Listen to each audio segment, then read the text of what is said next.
This is our next episode of Integration with George. Looking at 45 from, 7.4? Yeah. Alright, so the general rule for a partial fractions problem is the very first thing to do is just to factor the denominator. And so that's going to look like x squared, 1 plus x squared. Okay. So I've got, you can think of this as a quadratic or a linear twice. And then this guy. And then this is an irreducible quadratic. Okay.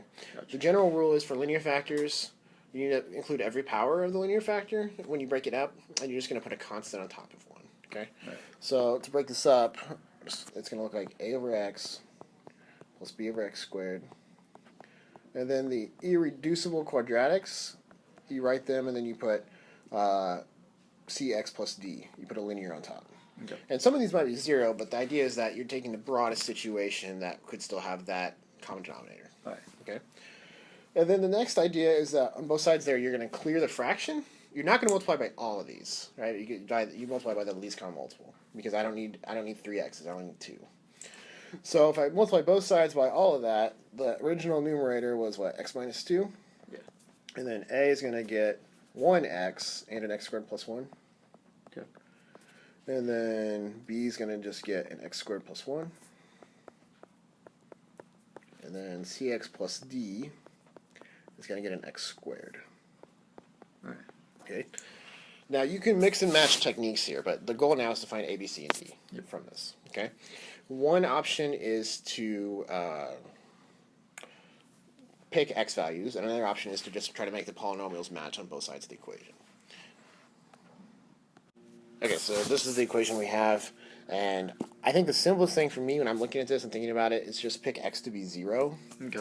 and lots of things will go away, right? Yeah. That's 0, that's 0. This is just b. So that was quick. Negative 2 equals b. Okay. Does that make sense? Yeah. All right. So then now I can plug that in. So let's go ahead and just erase b. Make it minus 2. And now I don't see another simple number to eliminate. So yeah, we have two options, and I'll leave it up to you. I can pick more x values to get kind of a system of equations, or I can just try to make the two polynomials equal, and that will give me a system of equations. Two polynomials. All right. Cool. So let's take this right side, and we're just going to group like terms like you did in algebra. So this is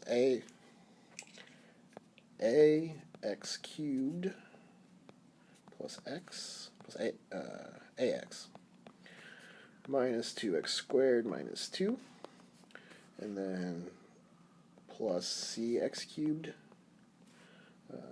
plus dx squared, right? Yep. Okay, this is x minus 2, right? Yep.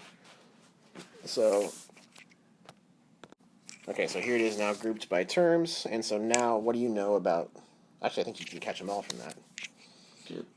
What do you know any of them from there? From there, you can get that a equals 1. Mm-hmm. Using the x's? And then that d equals 2. Yep. And that c equals negative 1. Exactly. Alright, so b was minus 2. So it was 1 minus 2 minus 1, 2.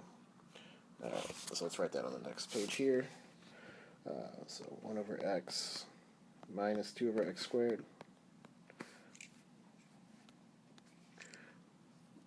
So plus minus x plus 1. Oh, plus 2. Over x squared plus 1. Okay, so that's our new integral, right? Is to integrate this dx. So all 4 of these require different techniques. And I say 4 because I'm going to split this last one up.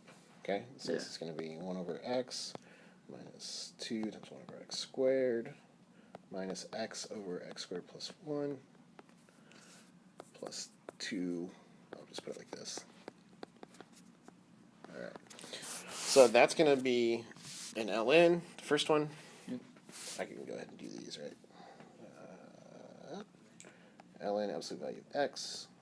This one I'm going to increase the power to 1 and then divide, or to negative 1 and then divide by that. So this is 2 times 1 over x. This one is going to be a w substitution. So I'm going to do that on a separate slide. So let's just leave this integral like this for now. And then dx. And then the last one is arctangent. That's why I wrote the 2 off to the side, because you can see that that's the derivative of arctangent. All right, so let's finish with that last integral. So that's just x over x squared plus 1. You can kind of do this in your head, but you need to be careful. This is a situation where you're going to make w the denominator because the top is exactly 1 degree lower is the reason there. So 2x dx. So this is going to be x over w dw over 2x. Go away, and then we're going to have, this is going to become 1/2 ln absolute value of w, but then w is this guy. Now, the back of the book might have it like this without an absolute value. That's because x squared plus 1 is always positive, so it doesn't matter. So that, together with the other 3, should be the final answer there. Gotcha.